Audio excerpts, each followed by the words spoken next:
Welcome back to the Deep Dive. It is Monday, January 26, 2026. And, if you've been anywhere near a screen over the last few weeks, you've just been soaked in it. Oh, absolutely. The climax of the college football season. The expanded playoffs, the marching bands, the sheer chaos on the field, it all feels so familiar. It feels like, the tradition we all grew up with. It certainly looks that way on the broadcast. I mean, the colors are the same, right? Yeah. The fight songs haven't changed. Right. But if you peel back the layer of the field turf and you look at the org charts, it is completely unrecognizable. Exactly. And that is why we are here today, because while the rest of the country was screaming at the referees during the semifinals. As you do. As you do, right. The athletic departments of these exact same schools were busy doing something a lot less romantic, but, infinitely more consequential. They were effectively privatizing themselves. Yes, they were restructuring into limited liability companies, LLCs. They were prepping their balance sheets for private equity. We're witnessing the final formal shift from, extracurricular activity to corporate industry. And this isn't just a vibe shift. This is a legal and structural overhaul. It really is. We're seeing the death of the amateur model, not with a whimper, but with a boardroom vote. So our mission for this deep dive is to look past the scoreboards. We're going to deconstruct the business machinery that is actually running college sports in 2026. And we've got some great material to work with. We really do. We've combed through the Sports Business Journal for all the structural moves, the Fordham Intellectual Property, Media and Entertainment Law Journal for the deep antitrust analysis. And Athletic Director Yu for the contract specifics, which had a pretty wild. They really do. And of course, AP News for just the general regulatory landscape. And, the through line here, the thing that connects all of this, is tension.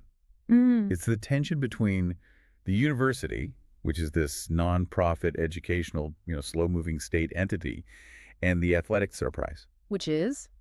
A media business. A fast, high-risk, capital-hungry media business. Yeah.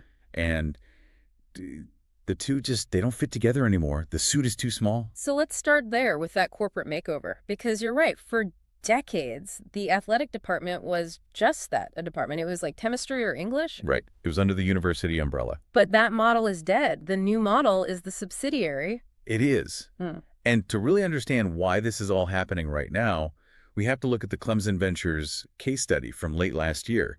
This is the blueprint for everyone else. Right. This was the launch of a dedicated standalone LLC specifically to handle revenue generation. And the way they debuted it was very telling. Oh, yeah. You had Taj Boyd, Clemson legend quarterback. Absolute legend. And he's standing there acting as a professor for a room full of high-level donors, diagramming plays, breaking down coverage schemes. An exclusive, right. A very high-ticket kind of experience. Exactly.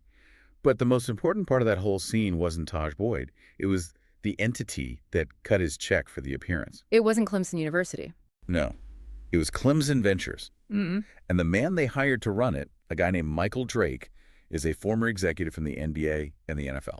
And Drake said something that really stuck with me. He called that level of commercialization, that whole event, he called it table stakes. Table stakes? Mm-hmm. Think about that phrase. In the pros, monetizing your IP like this is just a breathing. It's what you do every day. Assumed. It's assumed. In college, for 100 years, it's been treated like a dirty word. And that's the shift.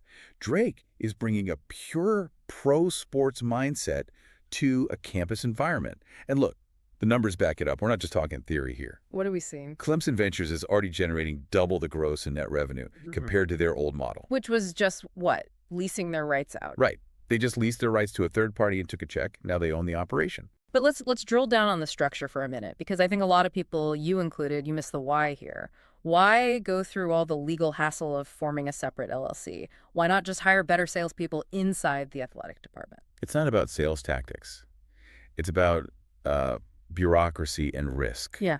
And speed. Okay. If you're a public university, which most of these big schools are, you're an arm of the state.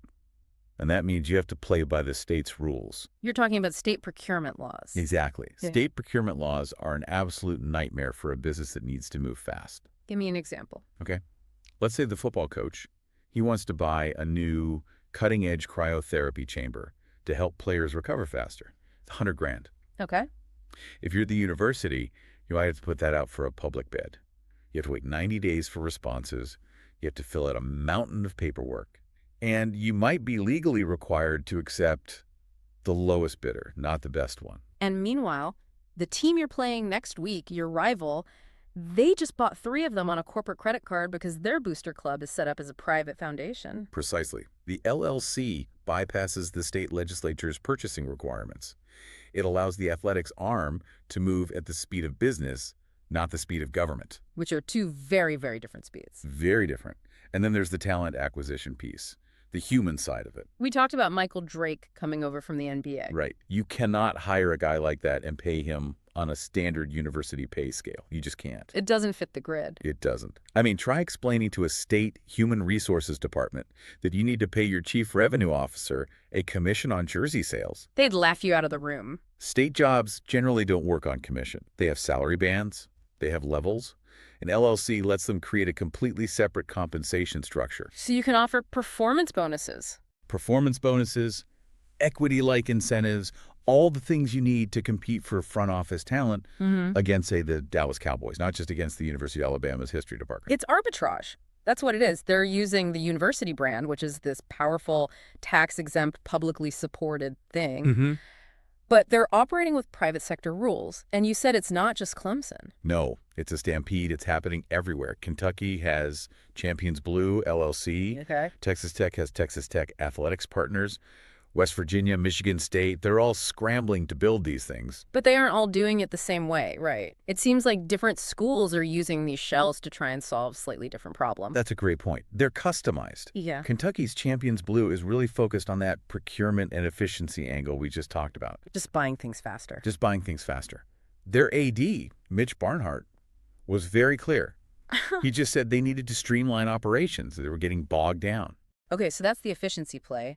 What about Texas Tech? That one feels different. It feels a little more aggressive. Texas Tech is going for what you might call the high roller approach. Okay. They're focusing on high-level corporate integration.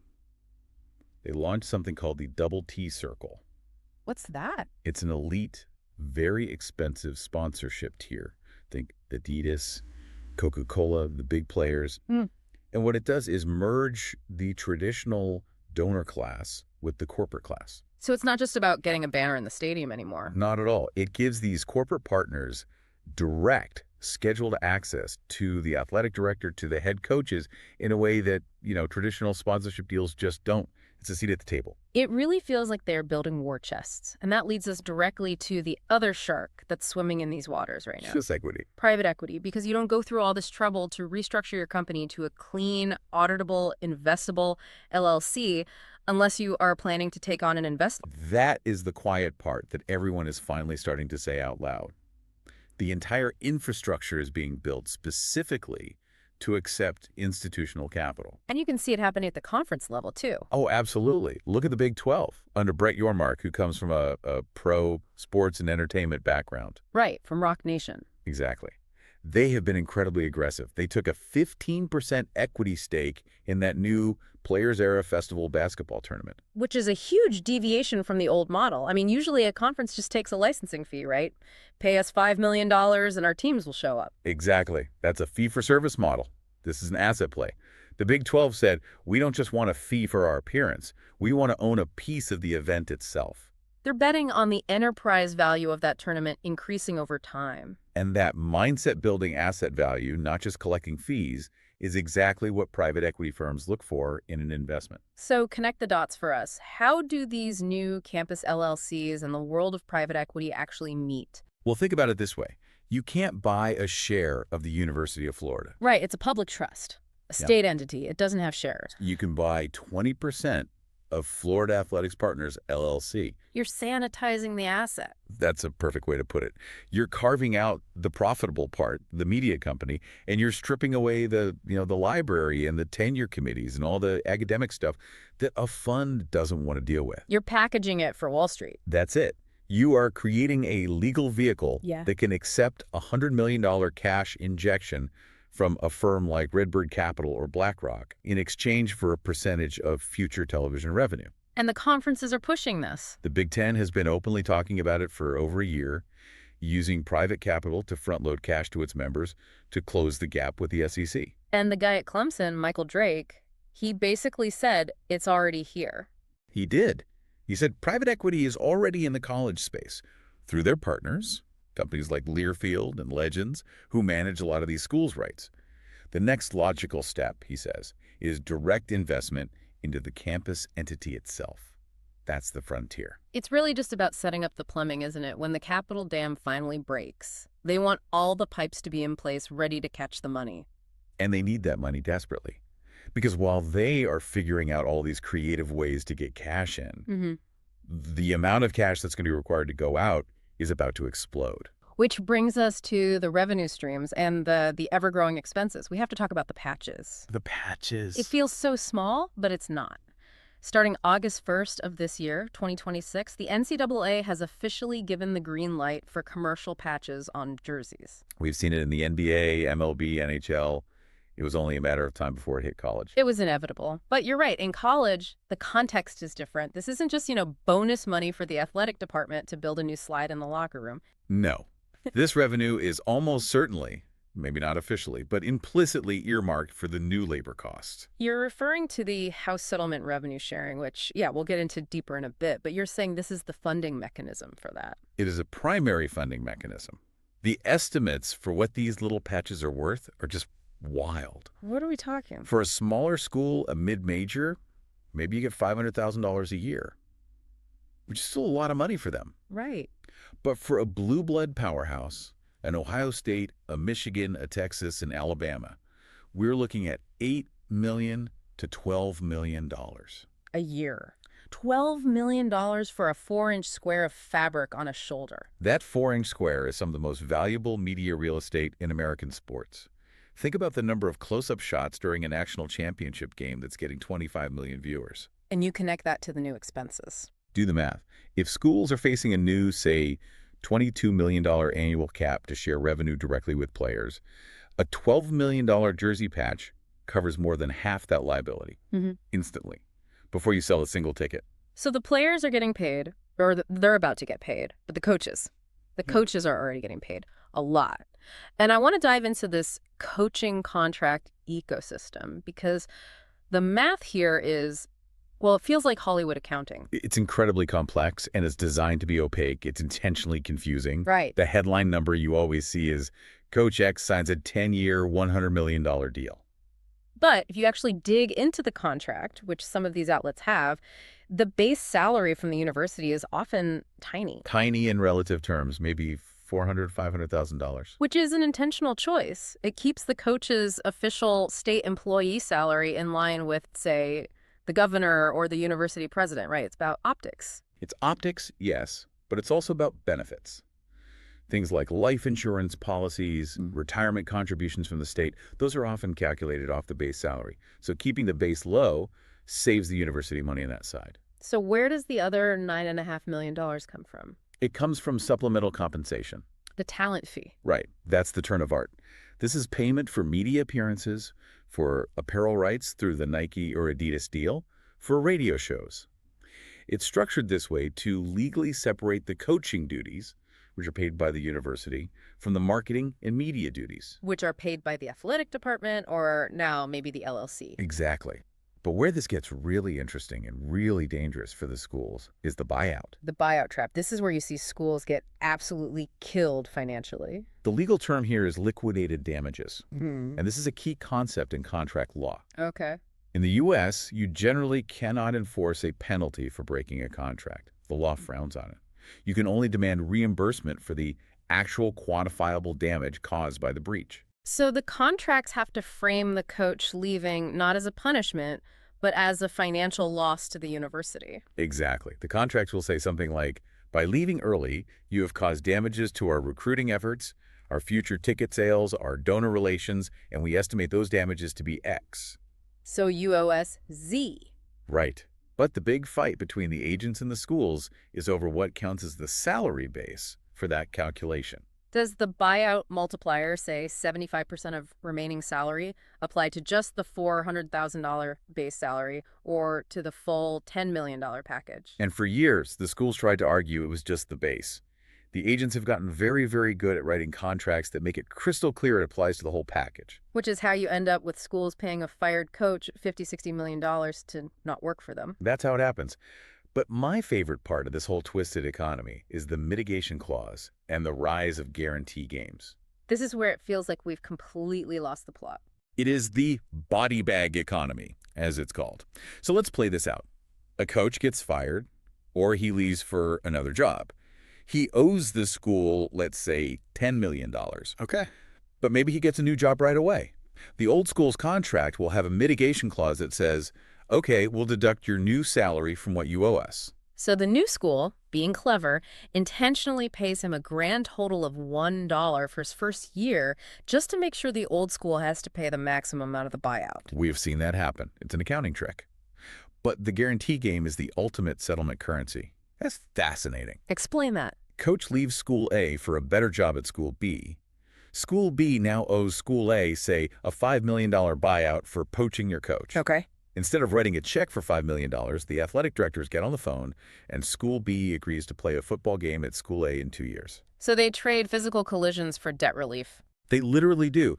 School A gets to host a game against a big opponent. They get a sellout crowd. They get the TV revenue for a national slot. Maybe they get a big win if they're lucky. And total value of that event might be, $5 to $6 million. And School B gets to wipe the debt off its books without a cash outlay. It is a literal transaction of bodies for balance sheets. It's the lifeblood of scheduling. It's cynical, it's brutal, and it's shockingly efficient. But this entire house of cards, the LLCs, the jersey patches, these insane coaching contracts, it's all built on a legal foundation that is right now crumbling into the ocean. The amateurism defense, the bedrock of the NCAA for, 70 years? And we hear that phrase student-athlete, and we think it's this noble ancient Greek concept of the scholar-warrior. Right, the ideal. But it's not. It was a legal shield. It was a term invented in the 1950s by one guy for one very specific cynical reason. Walter Byers, the first ever executive director of the NCAA. And you're right, he didn't invent the term for educational or philosophical reasons. He invented it to dodge lawsuits. Specifically, workers' compensation lawsuits. That was the boogeyman. And to understand it, we have to talk about University of Denver v. Nemeth. This is the origin story of the whole mess. What happened in that case? It's 1953. A football player named Ernest Nemeth was injured playing for the University of Denver. He sued for workers' comp. He argued that he was, for all intents and purposes, employed by the university to play football. And the university paid him for that work via his scholarship, his room, and board. That was his argument. And he won. The court said, effectively, you pay him, he performs the service for your benefit, he got hurt on the job, pay the man his workers' comp. That must have been a 5-alarm fire for the NCAA. It was an existential threat. Imagine if every single player who got injured on a football field, and that's a lot of players, was entitled to the workers' comp benefits for life. The insurance premiums alone would have bankrupted the entire sport overnight. So Byers needed a way out. He needed a legal firewall. So he and the NCAA's lawyers coined the term student-athlete. It was a brilliant piece of legal branding. Because it intentionally emphasizes the student part first. Exactly. It was a term of art designed to legally sever the employer-employee relationship in the minds of judges. And in a subsequent case a few years later, State Compensation Insurance Fund v. Industrial Commission, it worked. The court cited the new NCAA rules about student-athletes and ruled in their favor. And for 60 years, courts all across the country bought it. Oh, they're students first, so no workers' comp, no employment law applies. It was an incredibly effective shield. Until Alston?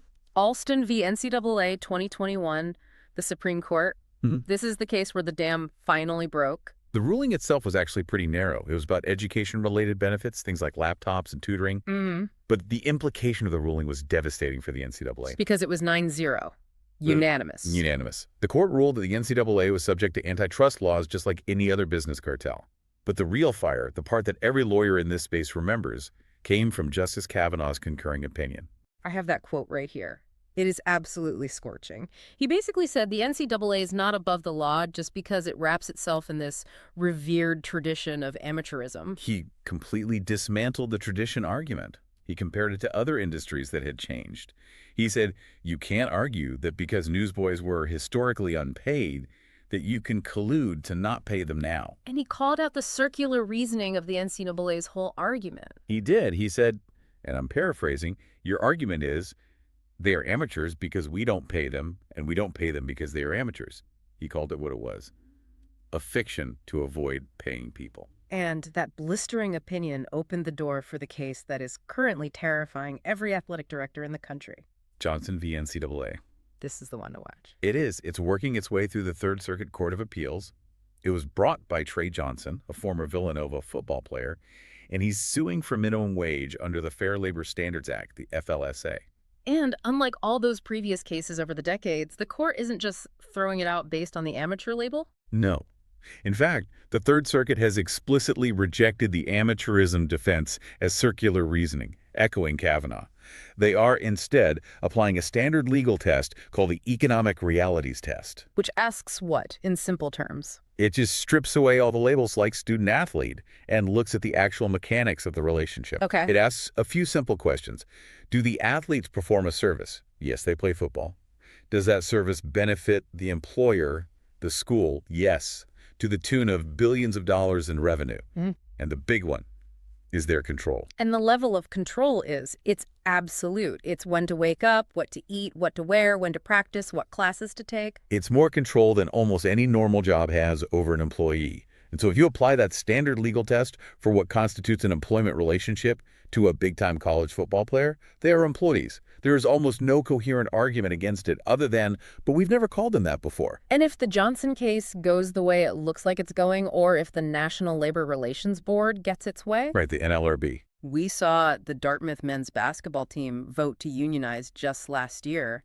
If that holds, then the student athlete is legally dead. They are employee athletes. And that changes everything. It's not just about a paycheck. It means minimum wage laws apply. Overtime laws might apply. Payroll taxes, workers' comp, and the big one, the right to collective bargaining. Imagine a players' union threatening a strike the week before the national championship game. That's the ultimate leverage point, and it's coming. Now, while all the American athletes are on the verge of this massive change, becoming employees, there's a huge segment of the roster that is completely stuck in a legal limbo. The international athletes. The left behind. It's a significant number. We're talking about roughly 12% of all NCAA athletes.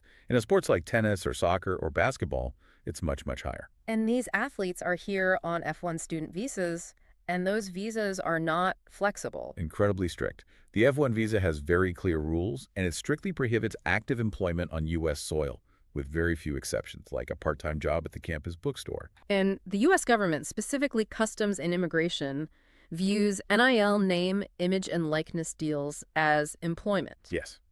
If you go to a local car dealership and sign autographs for $100, that's work. If you film a commercial for a restaurant, that's work. If you post a sponsored story on your Instagram account while you're sitting in your dorm room in Ohio, that's work. And the penalty isn't a fine, it's deportation. You lose your visa. You get sent home. So you have this insane situation where the American-born quarterback is making $2 million from NIL deals, and the All-American linebacker from Nigeria or Germany can't even get a free pizza for a tweet without risking his entire career in education. It's a massive competitive disadvantage for schools that recruit internationally, and it must be a huge locker room tension point. It has to be. But because there is so much money at stake, the lawyers and agents have found, well, let's call them creative solutions. The soil rule. Chuckles, the soil rule. It sounds like something from old-timey maritime law, but it is the current high-stakes workaround. What's the logic? The logic is this. The F1 visa only governs your conduct on United States soil. If you are not physically on U.S. soil, the U.S. government can't tell you that you're not allowed to work. So we have the now famous Zach Edey example. It's the perfect example. Zach Edey, the huge basketball star from Purdue, is Canadian. Right. He couldn't do any NIL deals while he was in West Lafayette, Indiana. Right. But whenever Purdue played a game in Toronto, or when the team went on a foreign tour to Europe in the summer, the second his feet touched foreign soil, he went to work. So he's in a hotel room in Toronto, in between practices, filming 15 commercials back to back. Exactly. He's banking content, he's pre-recording podcast ads, he's signing stacks and stacks of memorabilia. Then he flies back to the U.S., and over the next 6 months, the companies he worked with slowly release all the content they filmed. And he gets paid for that. He gets paid. Right. Because, and this is the key distinction, receiving a royalty check or a payment for work already performed is considered passive income. And passive income is allowed on an F1 visa. Passive income is fine. Active work is not. So they do the active work abroad, and they collect the passive checks while they're back here in the States. This has actually spawned an entire cottage industry of what you could call offshore content hubs. It has. You look at the Battle for Atlantis basketball tournament that happens every year in the Bahamas. Companies like Influxor, which specialize in NIL, have set up full-scale operations there. They fly the international athletes in for the tournament, and in between the games, they turn a hotel conference room into a production studio. So they're filming months worth of social media content in 48 hours while on Bahamian soil. That's the business model. It's a loophole the size of a cruise ship. But it must feel incredibly precarious for the athletes. It is, and it's fragile. One aggressive interpretation by a single immigration or customs agent, one misunderstanding, and a kid could lose their visa. There are bills in Congress, like the College Athlete Economic Freedom Act, trying to fix this and create a special visa class. But for now, international athletes remain second-class citizens in the NIL gold rush. So, okay, let's try to pull all these threads together now. Let's synthesize this. We have the LLCs creating the new corporate shell. Right. We have the jersey patches and other new revenue streams generating the cash to put in that vehicle. The fuel. And we have the courts and the NLRB pushing to legally define the athletes as employees, as the drivers of that vehicle. All of this seems to be converging on one massive landscape-altering event. The House settlement. This is the grand unified theory of college sports in 2026. It really is. The House settlement, which also rolled up two other major antitrust cases, Hubbard and Carter, it essentially settles all the big outstanding antitrust claims against the NCAA. And it comes with a staggering price tag. What's the number? About $2.8 billion in back damages. That's the back pay for all the lost NIL opportunities, right? Money players would have made from video games, from having their likeness on broadcasts. Correct. And that's a lot of money, but honestly, the forward-looking part of the settlement is the real game changer. That's the revenue sharing model. Right. The settlement establishes a new system. You can think of it as a quasi-salary cap. Schools will now be permitted, and frankly, they'll be compelled by the recruiting market, to share up to 22% of their average athletic department revenue directly with athletes. And suddenly, the move to create LLCs a year ago makes perfect, crystal clear sense. Exactly. Why did Clemson form Clemson Ventures? To have a clean, firewalled corporate entity to manage that 22% payout, separate from the university's main budget. Why are schools so desperate to sell those $12 million jersey patches? To get the money to fund that 22% payout. And why are they watching the Johnson employee case with such terror? Because if the court rules that these athletes are employees, then that revenue share payment legally becomes wages. And the second you call it a wage, it triggers a whole universe of taxes, workers' comp requirements, and potential Title IX complications that they are desperate to avoid. It's all connected. The patches pay the LLC, which pays the player what they're calling a revenue share, all to keep the antitrust lawyers and the tax man away. That is the new ecosystem in a nutshell. We have traveled in 70 years, from Walter Byers inventing a clever phrase to save a few bucks on insurance premiums, to a multi-billion-dollar venture capital industry that is professional in every single aspect but the tax code. And that leads me to the final provocative thought I kind of want to leave with you, our listener. We've spent this whole time talking about the business, but what about the institution? What do you mean by that?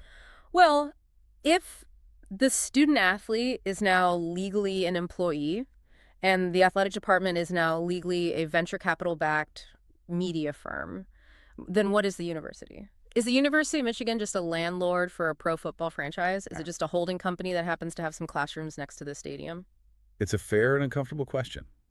And what happens to the swimmer? What happens to the track star? The fencer? Yeah. The so-called non-revenue athletes? In a true venture capital model, you cut the underperforming assets. You focus on ROI. If the football team is a business that has to show a profit, does the swimming team get liquidated because it doesn't have a positive return on investment? That's the dark side of all this efficiency, isn't it? When you fully adopt the ruthlessness of business, you might lose the safety net of education that supported all these other sports for a century. We are crossing the Rubicon, and there is no going back to the other side. On that note, I think we have to wrap it up. Thank you for diving deep with us today. It's always a pleasure to follow the money. It never lies. And thank you, as always, for listening. Keep your eyes on those jersey patches when the season starts. They aren't just ads anymore, they're the payroll. We'll see you next time.